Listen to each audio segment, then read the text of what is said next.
हमारी संसदीय लोकतंत्र में महिलाओं की भागीदारी ये सिर्फ आंकड़ों का खेल या एक लोकतांत्रिक व्यवस्था में सुधार इतना सीमित नहीं है। लोकतंत्र की जननी के रूप में, मदर ऑफ डेमोक्रेसी के रूप में ये निर्णय भारत का कमिटमेंट है, ये सांस्कृतिक कमिटमेंट है।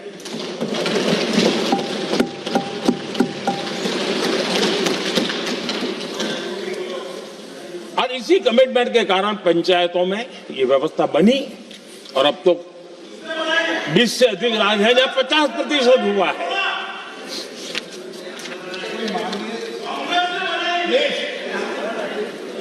और हमने अनुभव किया है, मुझे लंबे अरसे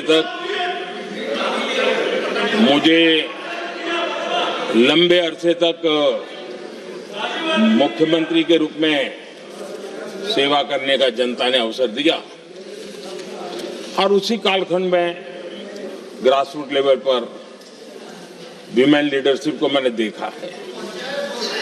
मेरा अनुभव है कि संवेदनशीलता के साथ समस्याओं के समाधान में उनका कमिटमेंट बहुत ही परिणामकारी रहते थे, विकास की यात्रा को गति देने में रहते थे। और उस अनुभव के आधार पर मैं कहता हूं कि इस सदन में उनकी आवाज नई शक्ति बनेगी, नई सोच जुड़ेगी, देश की दिशा में एक संवेदनशीलता जुड़ेगी। तथ्य और तर्क के आधारों पर अनुभव जब जुड़ता है तब मैं समझता हूं उसका सामर्थ्य अनेक गुना बढ़ जाता है और सदन की तरह समृद्ध हो। विमेन रिजर्वेशन को लेकर के चर्चा हुई है और उसके बाद जब जब चुनाव आया है, हर चुनाव में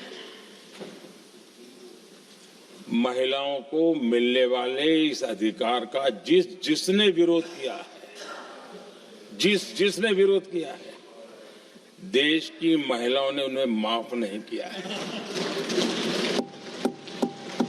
उनका हाल बुरे से बुरा किया है। लेकिन ये भी देखिए कि 24 के चुनाव में ऐसा नहीं हुआ। क्यों नहीं हुआ? ये इसलिए नहीं हुआ कि 24 में सबने सहमति इसको पारित किया तो ये विषय ही नहीं रहा। किसी के पक्ष में पॉलिटिकल फायदा नहीं हुआ, किसी का नुकसान भी नहीं हुआ। सहज रूप से जो मुद्दे थे उन मुद्दों के आधार पर चुनाव लड़ा, क्योंकि 24 में सब साथ में थे। कुछ लोग यहां है, कुछ लोग नहीं है, लेकिन सब साथ में थे। आज भी मैं कहता हूं, अगर हम सब साथ में जाते हैं तो इतिहास गवाह है कि किसी एक के राजनीतिक पक्ष में नहीं जाएगा। ये देश के लोकतंत्र के पक्ष में जाएगा, देश के सामूहिक निर्णय शक्ति के पक्ष में जाएगा और हम सब उसके यश के हकदार होंगे। न ट्रेजरी बैंक उसका हकदार रहेगा, न मोदी उसका हकदार रहेगा, यहां बैठे हुए सब हकदार रहेंगे। और इसलिए जिन लोगों को इसमें राजनीति की बू आ रही है, मैं चाहूंगा कि वो खुद के परिणामों को पिछले 30 साल में देख ले। फायदा उनका भी इसी में रास्ता दिखा रहा हूं। इसी में फायदा है कि जो नुकसान हो रहा है उससे बच जाओगे। इस सदन में इस पवित्र जगह से कहना चाहता हूं, चाहे दक्षिण हो, उत्तर हो, पूर्व हो, पश्चिम हो, छोटे राज्य हो, बड़े राज्य हो, मैं आज एक जिम्मेवारी से कहना चाहता हूं कि निर्णय प्रक्रिया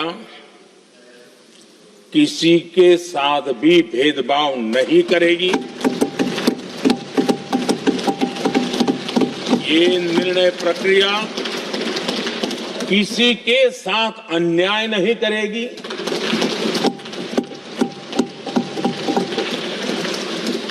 भूतकाल में जो सरकारें रही और जिनके कालखंड में जो परिसीमन हुआ और जो अनुपात उस समय से चला आ रहा है, उस अनुपात में भी कोई बदलाव नहीं होगा और वृद्धि भी उसी अनुपात में होगी।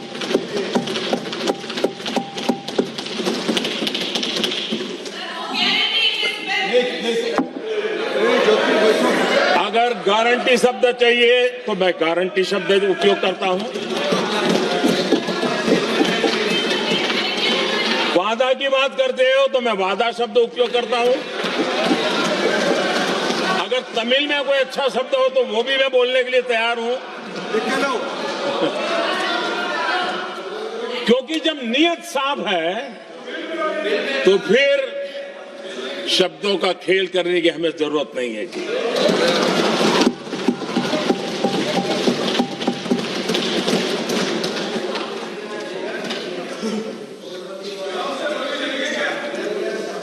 आदरणीय अध्यक्ष जी, मैं आज सदन के सभी साथियों को ये भी कहना चाहता हूं कि साथियों, हम भ्रम में न रहे,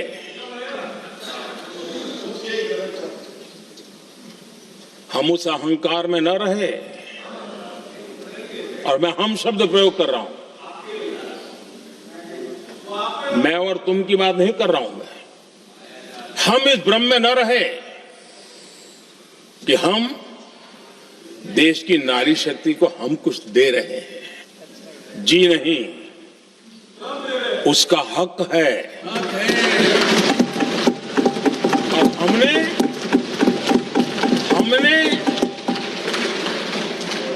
कई दशकों से उसको रोका हुआ है। आज उसका प्रायश्चित करके हमें उस पाप में से मुक्ति पाने का यह अवसर है।